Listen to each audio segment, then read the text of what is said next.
حضرت ابو سعید خدری رضی اللہ تعالیٰ عنہ سے روایت ہے کہ جس آدمی نے ایک دن اللہ تعالیٰ کے راستے میں روزہ رکھا، اللہ تعالیٰ دوزخ کی آگ کو اس کے منہ سے 70 سال کی مسافت تک دور کر دے گا۔ آپ صلی اللہ علیہ وآلہ وسلم نے فرمایا، جب کوئی بھول گیا اور کچھ کھا لیا تو اس کو چاہیے کہ اپنا روزہ پورا کرے، کیونکہ اس کو اللہ نے کھلایا اور پلایا۔ روزہ سخت نہیں ہوتا اور ہو ہی نہیں سکتا۔ اللہ کی محبت میں اتنا صبر تو ہم کر ہی سکتے ہیں۔ رسول کریم صلی اللہ علیہ وسلم نے فرمایا، اللہ تعالیٰ فرماتا ہے کہ روزہ میرے لیے ہے اور میں اس کا اجر دوں گا۔ مانگ لو گڑ گڑا کر خدا سے، ابھی مغفرت سستی ہے۔ کہتے ہیں کہ رمضان میں رب کی رحمت برستی ہے۔ ہم نہ ہوں گے شاید، پر اگلے سال بھی آئے گا رمضان۔ در حقیقت رمضان نہیں، انسان ہے مہمان۔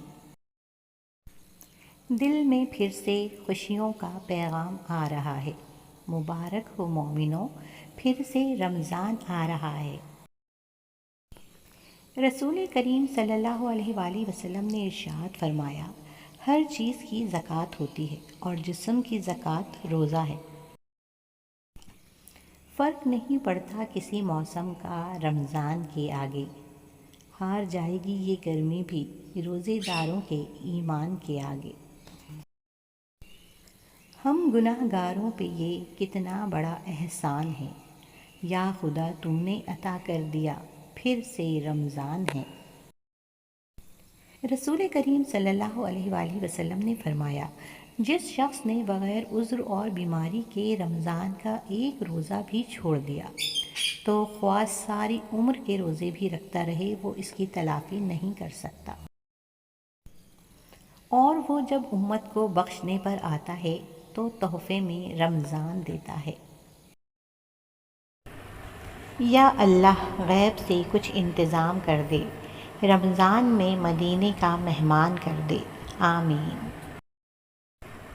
رسول اللہ صلی اللہ علیہ وآلہ وسلم نے ارشاد فرمایا، روزے دار کو قیامت میں میرے حوض سے پانی پلایا جائے گا، پھر اس کو جنت میں داخل ہونے تک پیاس نہیں لگے گی، سبحان اللہ۔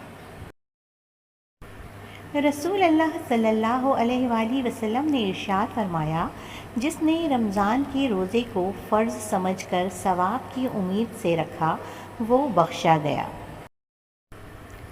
خوف خدا دیکھنا ہے تو مسلمان کا دیکھ، جو روزے میں وضو کا پانی منہ میں لے کر بھی پیتا نہیں۔